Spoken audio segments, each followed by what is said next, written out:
Thank you for watching. This is the Daily Tanya for the 4th of Adar, February the 13th. In today's lesson, we continue in chapter 27 as we were discussing the ways that the evil inclination uses to keep us and tempt us from service to Hashem by creating or allowing us to feel an idea of depression.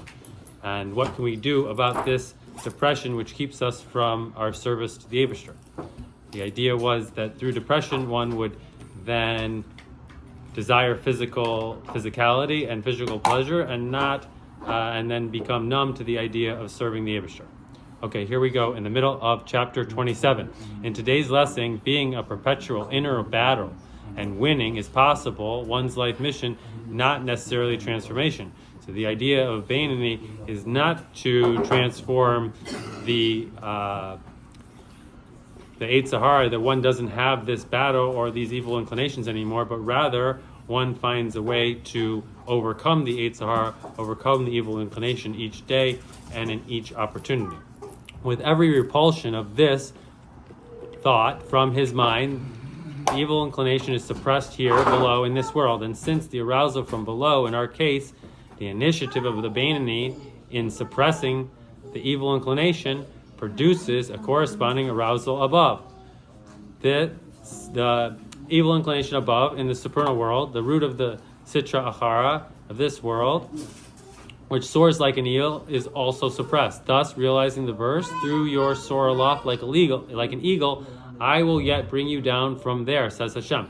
Indeed, the Zohar, Parsha Truma, which is the Parsha that we look at this week, extols the divine satisfaction that occurs when the evil inclination is subdued here below, and for thereby Hashem's glory rises above more than any other place, and this is ascent greater than all else. So the idea is that we create such an ascent when we turn the evil inclination away, and this is no better nachas for Hashem than when we win this battle.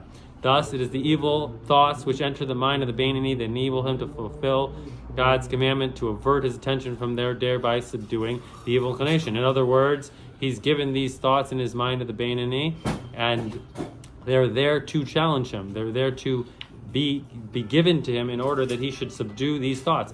It's not a sin for a Beinoni to have an evil inclination thought, to have an inclination to sin. It is, however, to sin in speech and in deed. So the job of a Beinoni is to overcome this thought and not let it overcome him. Therefore, one should not feel depressed or very troubled at heart.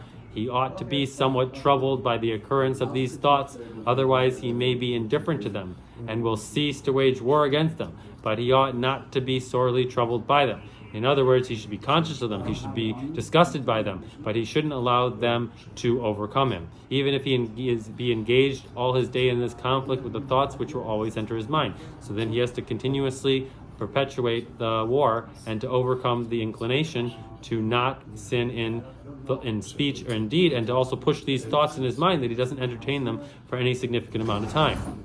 Though he may never rise to the level which precludes their occurrences, yet he should not be depressed.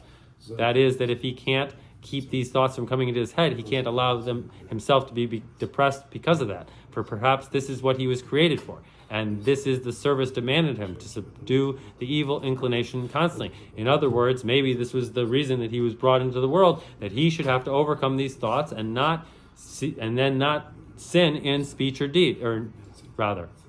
Concerning this job, said to Hashem, you have created wicked men, as though it were a preordination, that one man be wicked and another righteous.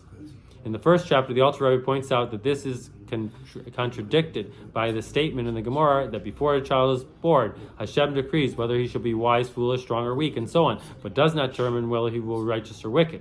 This is left to one's own choice. The meaning of Job's or Eov's statement becomes clear. However, in light of the above discussion, true, Hashem does not ordain whether man will act wickedly, but he does create wicked men, in the sense that their minds work like the mind of a Rasha, with evil thoughts constantly occurring to them. Hashem created them in a way so that they will engage in battle with these thoughts, and thereby subjugate the Sitra Achara, as the Alter Rebbe now goes on to say.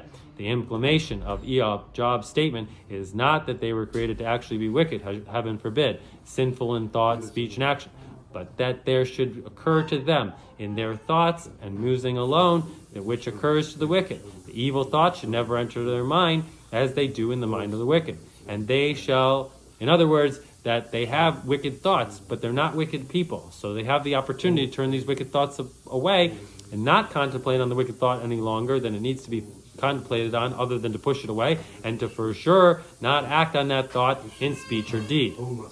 And then they shall eternally wage war to avert their mind in order to subjugate the evil inclination. Yet they will never be able to annihilate their sitra hara in their souls completely, for this is the accomplishment only by tzaddikim. So in other words, only Hashem can give a person the gift to overcome this challenge in its completeness, or one at least be born a tzaddik.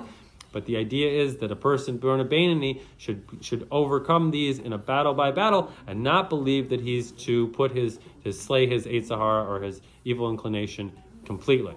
The tzaddik subjugates his animal soul to such a degree that it is unable to arouse temptation in his heart. His mind is therefore untroubled by evil thoughts. Those, however, whom Job says that they were created wicked, cannot rise to this level.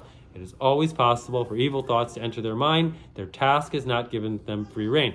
So a person who has evil thoughts but is striving to be a Beinoni can realize that he's not a wicked person because he has these wicked thoughts. And they don't enter his mind as they do a wicked person. Because a wicked person would act on these in speech and thought. But a Beinoni is not a wicked person in that sense. He only has these wicked thoughts, but does not allow them to permeate the body the same way that the wicked thoughts impose themselves upon a wicked person, making him then sin in speech, thought, and deed.